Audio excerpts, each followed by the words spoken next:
मुखिया और अभी इनके बीच का कुछ ऑडियो रिकॉर्ड्स आए हैं जो आपको मैंने बताया है कि अनुसंधान का ये और इनका कुछ उद्देश्य अलग था। प्रशासन को छवि को भी खराब करने का एक उद्देश्य रहा हो। हत्या की सूचना के उपरांत हम लोगों ने डुमरा कांड संख्या 462-25 दर्ज किया। अनुसंधान के क्रम में हम लोगों ने सीसीटीवी फुटेज के आधार पर 3 अपराध कर्मियों को चिन्हित किया। उसके मुखिया ही इन लोगों को संरक्षण देते हैं और वही मुख्य साजिश करता है। नमस्कार, आप देखना शुरू कर चुके हैं लाइव सिटीज को और मेरा नाम रंजीत है। सीतामढ़ी में लगातार हो रही ताबड़तोड़ हत्या के पीछे जो साजिशकर्ता थे उनकी गिरफ्तारी कर ली गई है। सीतामढ़ी पुलिस को एक बड़ी सफलता हाथ लगी है और पुलिस ने चौंकाने वाले खुलासे किए हैं। सीतामढ़ी के सदर डीएसपी राजीव कुमार सिंह के द्वारा डुमरा थाना में प्रेस कॉन्फ्रेंस कर इसकी जानकारी दी गई और जिले में जो लगातार हत्या का दौर चल रहा था, सीतामढ़ी जिले के बाजपट्टी थाना क्षेत्र के बाजोपट्टी नरहा में आदित्य सिंह की हत्या हुई थी, मुखिया के देवर मदन कुशवाहा की हत्या हुई थी, वहीं ब्रह्मर्षि सेना के पूर्व अध्यक्ष राम मनोहर शर्मा उर्फ गणेश शर्मा की गोलियों से भूनकर हत्या कर दी गई थी। इस पूरे प्रकरण में इन तीनों हत्याकांड का मास्टरमाइंड को गिरफ्तार कर लिया गया है। इन तीनों के पीछे मुखिया रविशंकर ठाकुर जो रधौर पंचायत का मुखिया है वह मास्टरमाइंड निकला है और उसका एक ऑडियो भी वायरल हो रहा है जिसमें वह सीतामढ़ी के एसपी को बदलने की बात कह रहा है और इसलिए वह शूटर को हायर कर लगातार हत्या करवा रहा है ताकि यहाँ के एसपी का ट्रांसफर हो जाए। विधानसभा चुनाव से पहले एसपी के ट्रांसफर को लेकर इन तमाम हत्याओं को अंजाम दिया जा रहा था। हालांकि इसमें अभी शूटर अभी भी फरार है जिसके ऊपर 25,000 का इनाम भी सीतामढ़ी पुलिस की ओर से घोषित है। सदर डीएसपी क्या कुछ कह रहे हैं, पहले उसे सुनिए। 8 बजे हम लोग को सूचना प्राप्त हुई थी कि डुमरा थाना अंतर्गत लगमा गाँव में एक व्यक्ति जिनका नाम राम मनोहर शर्मा, जोर से बोलेंगे सर, उनकी 3 अज्ञात अपराध कर्मियों द्वारा गोली मारकर हत्या कर दी। हत्या की सूचना के उपरांत हम लोगों ने इस डुमरा कांड संख्या 462-25 दर्ज किया और उसका अनुसंधान प्रारंभ किया। अनुसंधान के क्रम में हम लोगों ने सीसीटीवी फुटेज के आधार पर 3 अपराध कर्मियों को चिन्हित किया। इसमें यह तथ्य सामने आया कि यह कांड रंजन पाठक गिरोह द्वारा किया गया जो पूर्व से ही 2 अन्य हत्याकांड में फरार चल रहे थे। और ये तकनीकी एवं मानवीय जो हमें सूचना प्राप्त हुई उसके आधार पर ये तथ्य सामने आया। इस सुरसंड थाना में एक रंधौर पंचायत है, उसके मुखिया ही इन लोगों को संरक्षण देते हैं और वही मुख्य साजिश करता है।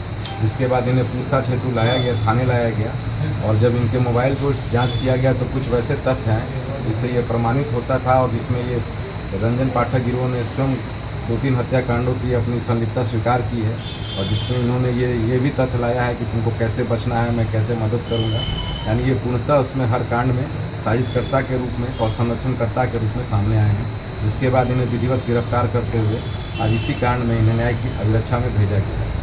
इस कांड में अन्य नामजद अभियुक्तों में 2 अभियुक्त पूर्व से ही जेल में हैं और शेष की गिरफ्तारी हेतु हम लगातार छापेमारी कर रहे हैं। इस कांड के साथ साथ हमारा डुमरा थाना कांड संख्या 418-25 जिसमें मदन कुशवाहा नाम के व्यक्ति को गोली मारी गई थी और बाजपट्टी थाना 176-25 उसका भी सफल उद्भेदन हो गया। अभी तक हम लोगों ने एक व्यक्ति को गिरफ्तार किया है, शेष की गिरफ्तारी हेतु लगातार छापेमारी कर रहे हैं।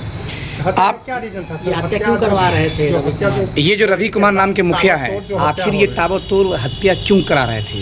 ये तथ्य हम लोग का अभी अनुसंधान में आया है, कुछ साक्ष्य प्राप्त हुए हैं। अभी हम लोग न्यायालय में इसको प्रोड्यूस करेंगे क्योंकि अनुसंधान से संबंधित विषय है, इसलिए आपके सामने हम इस तथ्य को नहीं ला सकते हैं। लेकिन सभी तथ्य क्लियर हैं कि इनका एक जिले में दहशत फैलाना एक मुख्य उद्देश्य भी था इसमें हत्या का और हम लोगों ने इस गिरोह के लिए इनाम भी घोषित किया गया है।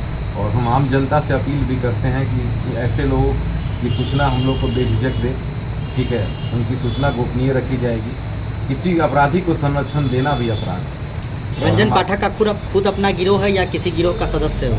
फिलहाल वो अपना एक गिरोह चला रहा है जिसमें ऐसे लोग उनको संरक्षण दे रहे हैं और साथ ही उसका फोटो भी आपके माध्यम से हम रिलीज करना चाहते हैं, ठीक है, इसकी तस्वीर आप लोग को दे दी जाएगी, ठीक है, ताकि आम जनता भी इनके चेहरे से अवगत हो और इनकी कोई सूचना मिलती है तो हम लोग को तत्काल बताया जाए ताकि इनकी गिरफ्तारी सुनिश्चित। मुखिया और अभी इनके बीच का कुछ ऑडियो रिकॉर्ड्स आए हैं जो आपको मैंने बताया है कि अनुसंधान का ये तथ्य है, ठीक है, इसलिए हम लोग न्यायालय में प्रोड्यूस करेंगे और अभी बताना साक्ष्य के नियम के विरुद्ध हो जाएगा। तो क्या ये हत्या सुपारी किलिंग नहीं थी? ये लोगों से सुपारी लेते थे लेकिन बहुत कम दाम में या किसी को प्रेरित करते थे कि अगर आपकी दुश्मनी है तो हम आपके लिए काम कर देंगे ऐसे। और इनका कुछ उद्देश्य अलग था, प्रशासन को छवि को भी खराब करना इनका एक उद्देश्य रहा होगा, ठीक है, और इसी सब उद्देश्य से ये काम कर रहे थे। हम लोगों के पास सभी बिंदुओं के तकनीकी साक्ष्य हैं, हम लोग इनको इस केस को स्पीडी ट्रायल में भी ले जाएंगे और जल्द से जल्द सजा के लिए हम लोग प्रयास करेंगे। मुखिया को भी कोई सफ़ेद पोष संरक्षण दे रहे हैं क्या? अभी हम लोग अनुसंधान कर रहे हैं, जिन जिन लोगों की संलिप्तता आएगी हम लोग सभी पे कार्रवाई करेंगे। क्या लोग बचेंगे इसमें या फिर एकदम आखिरी तक जाना है? नहीं, लोग कोई इसमें नहीं बचेगा, क्योंकि हम अनुसंधान में जितने लोग आएंगे सबके विरुद्ध कर रहे हैं। तो इस पूरे प्रकरण पर सीतामढ़ी के सदर डीएसपी क्या कुछ कह रहे थे आपने सुना। उन्होंने बताया कि इस पूरे घटनाक्रम को रंजन पाठक गिरोह के द्वारा अंजाम दिया जा रहा है, जिसके ऊपर पहले से ही 25,000 का इनाम घोषित है और वह लगातार सर में लोगों को गोली मारकर जिले को अशांत करने का प्रयास कर रहा है, जिसकी गिरफ्तारी के लिए पुलिस लगातार छापेमारी कर रही है। एसआईटी का भी गठन किया गया है और जल्द ही उसे गिरफ्तार कर लेने का वादा पुलिस के द्वारा किया जा रहा है। बने रहे लाइव सिटीज के साथ।